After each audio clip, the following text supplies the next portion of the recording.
Bordée par la Grande Bleue, cette terre d'azur tisse l'histoire de l'humanité avec le fil d'or des légendes. Sur le vieux grimoire, comme une poudre de fée par le Mistral déposé, soufflons la poussière ocre et le pollen lavande pour nous plonger dans les contes et légendes de la Méditerranée.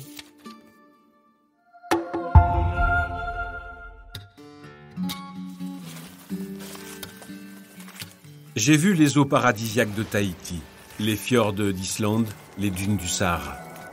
Mon sac à dos a parcouru des milliers de kilomètres de sentiers de par le monde. Et pourtant, c'est parmi les îles d'Or, à l'extrême sud de la Provence, que je me suis senti le mieux. Pas seulement pour leur sublime coucher de soleil, c'est bien autre chose en vérité. C'est comme si j'avais pu sentir battre leur cœur.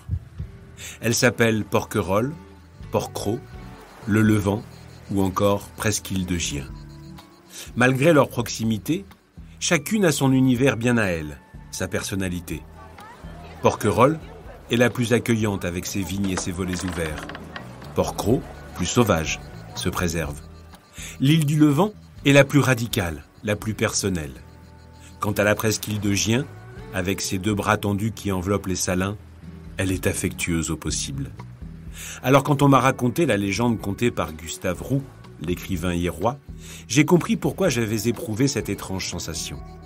Je les appelle désormais par leur nom, comme on dirait le prénom d'une bonne amie ou d'une sœur.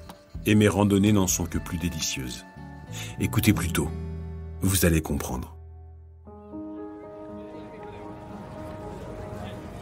En des temps très lointains, un prince appelé Olbianus régnait entre ciel et mer sur une jolie cité où il faisait bon vivre, et connue aujourd'hui sous le nom de Hyères. On l'appelait alors la Bienheureuse. Olbianus vivait seul, avec ses 4 filles, qu'il aimait plus que tout au monde.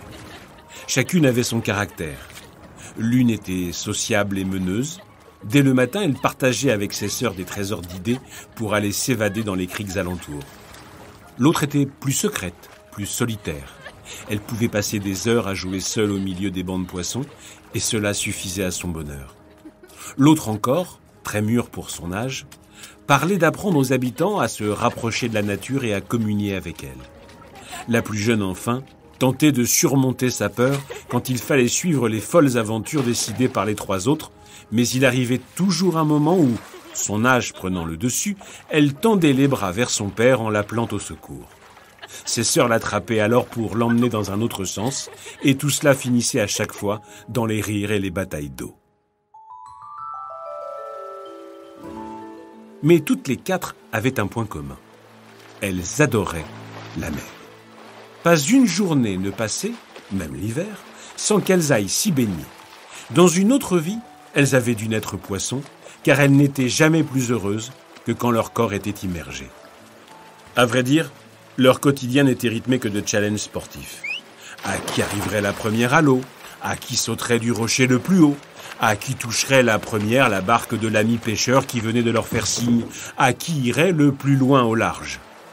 Les petites avaient le goût du risque et leur père ne comptait plus le nombre de frayeurs qu'elles lui avaient causées. Et malgré ces avertissements répétés, les 4 intrépides, se croyant invincibles, lui répondaient. Faites-nous confiance, père. Nous ne sommes plus des enfants et nous n'allons jamais loin quand le vent se lève.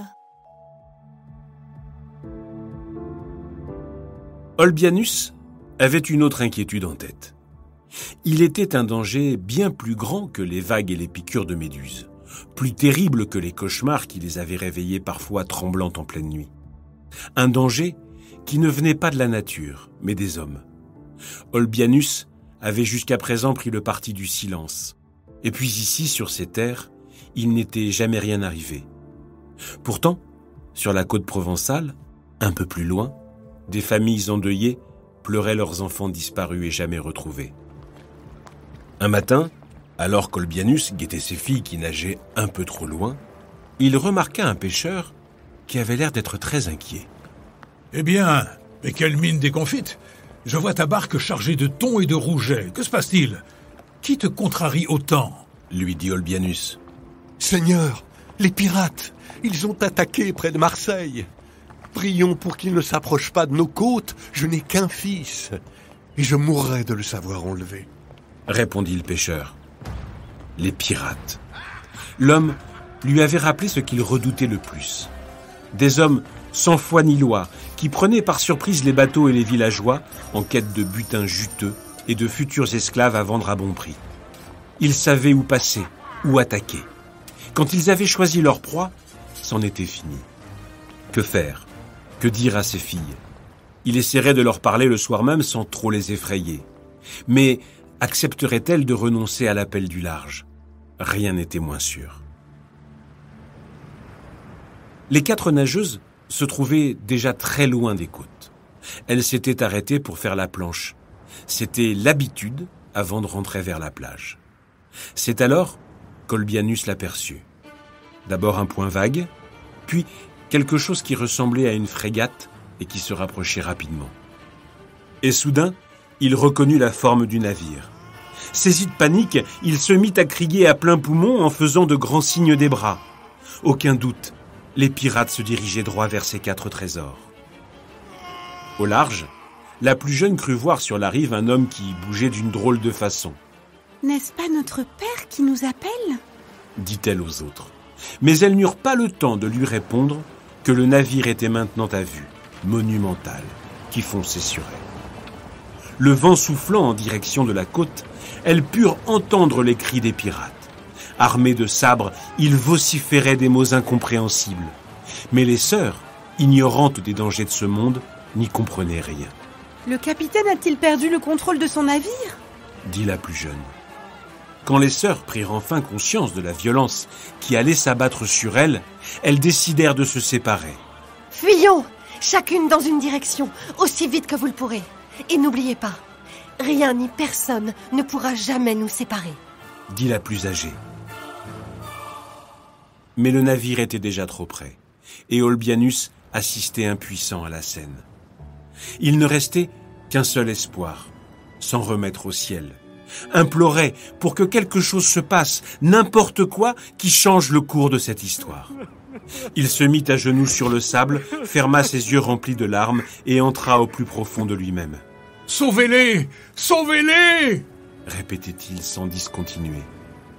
Il ne vit pas de ce fait l'incroyable miracle qui se déroula sur le champ, car le ciel l'avait entendu. Pris de compassion pour ce père impuissant face à la perte imminente de ses filles, il allait intervenir, et de la façon la plus extraordinaire qui soit, comme toujours.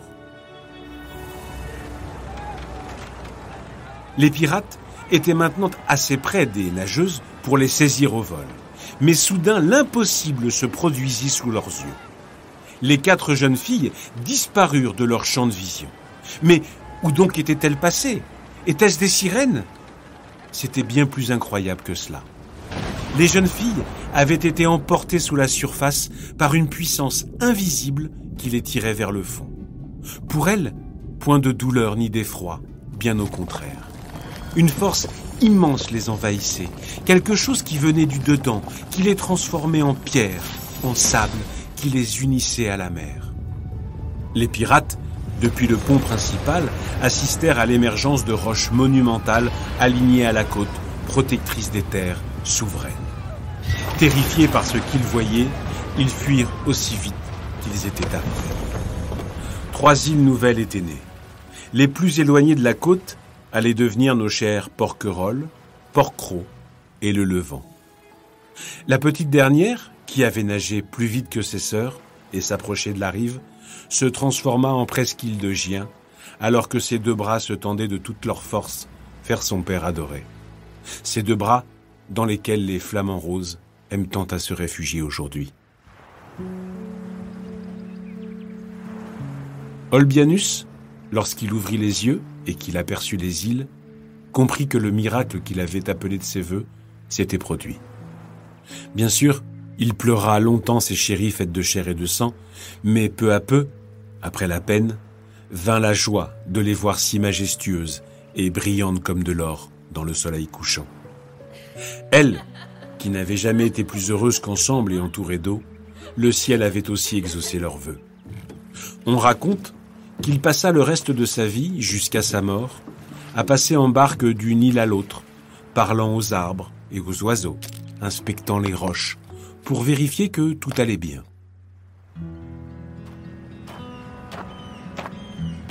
Vous comprenez mieux maintenant mon bonheur lorsque je parcours les sentiers de ces îles. Ah, avant de vous quitter, j'ai un conseil à vous donner si, vous aussi, vous vous y rendez. Attendez que le soleil décline et tendez l'oreille. Vous entendrez peut-être, à la tombée de la nuit, quand les oiseaux marins cessent leur bavardage, les battements de leur cœur. L'aîné avait raison. Rien ni personne ne pourra les séparer. Jamais. Refermons pour aujourd'hui le vieux grimoire de cette terre de légende et retrouvons-nous vite pour de nouvelles histoires.